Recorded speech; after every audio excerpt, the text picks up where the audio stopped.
I'm sitting under the plum tree here in my wife's birth village with a musty smell of rotting plums under me, and I agreed to draw the village church, and I'm doing a little sketching here to see how I can fit this onto a page. Architecture drawing is a great way to practice drawing basic shapes, very, very basic, that you can then use to draw anatomy and other things. Anything. This tree trunk is a cylinder that is a series of elongated boxes. A tractor is also boxes with cylinders and so on. So I'm gonna sit here. I've got a little Bavarian beer with me, and yeah, got a pencil first, and then I'm gonna take a nice piece of A4 sized paper and draw this baby.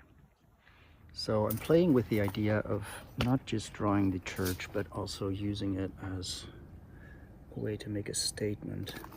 As I was sitting a bit further back, I saw that these leaves of the plum tree have a very nice silhouetting function. So I'm thinking of just making the plum tree leaves fill up the frame right up to the church, so that it feels like the leaves and the tree are growing around the church. And I also got this picture. This is about 50 or 60 years ago. This was the old tower on top of the church. So that I'm thinking of using the silhouette of the leaves to shape that old shape of the tower, and then drawing this as it is. Whenever I get an assignment like this, it's like, yeah, just do it. Don't make too much work out of it. People say, just do it, casually. I can't really do that. I have this need of taking what I'm working on a step further, so it gets a level of complexity that challenges me, and that creates like this puzzle that I want to solve. So trying to use the church not just as an object of observation, but also using it as a strong symbol to work with. And I'm thinking of this concept of nature coming back. Nature always wants to turn every piece of land back into a forest if you leave it alone. And I feel like this church is hardly being used anymore, yet it still serves as a symbol for spiritual life. And I would like to somehow create these layers into the image. So based on this sketch, where the church has quite a small part of the paper, I started this sketch on the actual size of the paper I'm going to be working on. So Christianity is the foundational religion of the West, of Western Europe. And though I don't believe in the metaphysical claims of Christianity, I do believe that as a contemplative tradition, it is the bedrock and the infrastructure that we have now in the West that we can work with to create a religious, to fill the religious, meet the religious needs of modern people. I believe that we have to create a religion that we need now. Humans have always created religions, and religion, I agree with Alexander Bard and Jan Soderquist with their claim in the book Syntheism that theology is the deepest form of philosophy. And I think that religion in its best form is just a way of structuring life along practices and ceremonies and festivities and parties and art and community and play in a way that nourishes and connects us as an antidote to alienation. And alienation is the great challenge of our time. And when I see a building like this, and it's empty and it's not being used for ceremonial use, how can we reform Christianity?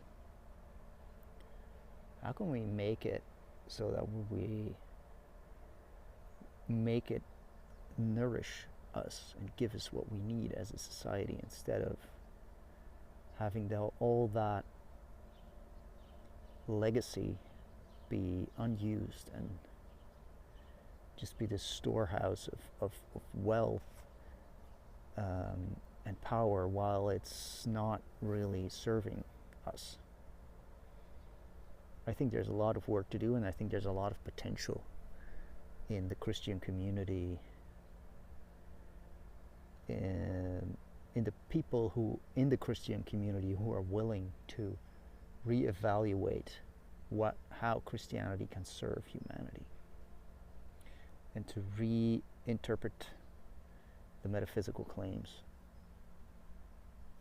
and make it meet the metaphysics that we have come to accept in our daily life, including the scientific worldview, but also including the psychedelic and nihilistic worldview. How can we still enrich and reconnect? Interesting questions. So this is a sketch I'm working on right now. I'm using really big leaves and silhouettes like this to outline the church, to really fill up the space around it. I have some black, and it looks like the church is burning between the leaves. Now, the church is burning. The great powers in the multipolar world we have now, China, Russia, they don't care about Christianity. What I was trying to say in that bit of the video where the audio is useless is that we can use the existing holidays that we have in the West. I live in Germany. We have a lot of holidays where people have days off. And we can take those days and try and make something cool out of them, where we have art and party and stuff like that, like I said before, and make it beautiful and make it cool, and merge those with actual sensible holidays like midwinter and the solstices and whatever it's all called, and start using those to make public events that are actually celebrations of things that mean something to people, instead of the corpses of Christian holidays that don't really mean anything to people anymore. So now I have music running, I have a start on the actual paper I'm working on, and I have stinging nettles burning my legs, and a beer that's almost empty. The only thing that can stop me now is my wife coming and demanding that I take care of the kids before I leave tomorrow. This is what brings me to life, actual creative work. And this is the kind of moment where I feel like my life makes sense. My brain is doing what it's made for. Let's go.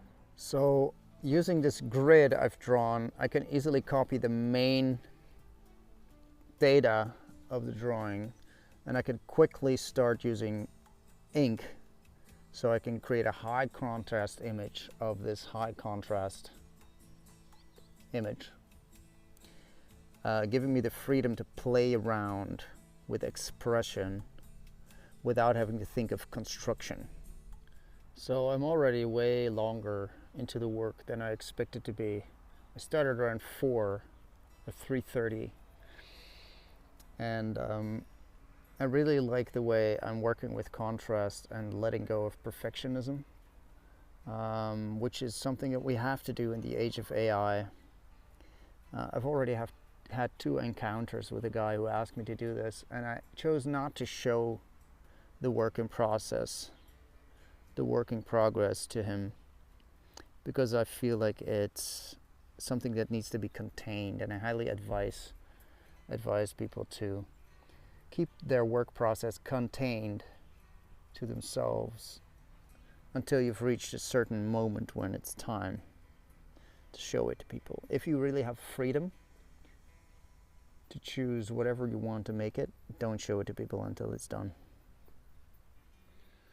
Right, now I'm at the point where it's 8 o'clock and I'm at a point where I'm getting tired and I'm thinking of like, well, it's probably time to go home. And I'm sort of overwhelmed by the rest of the idea I had with the leaves and everything. And I'm tempted to call it a day. So I'm putting the final touches to this. I didn't go for the extensive leaf patterns.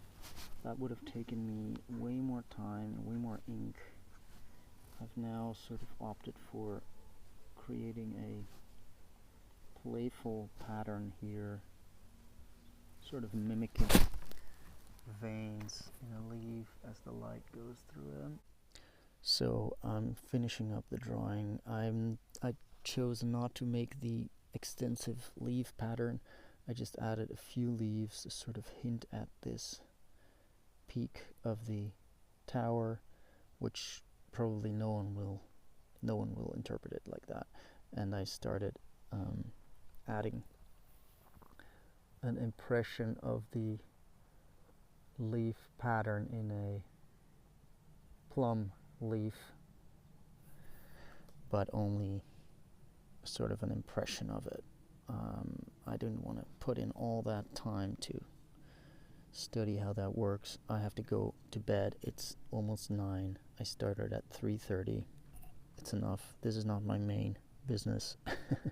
My main interest is puppetry and performance and projects like that, so this is enough. This was good. This was nice, but I have to call it a day soon.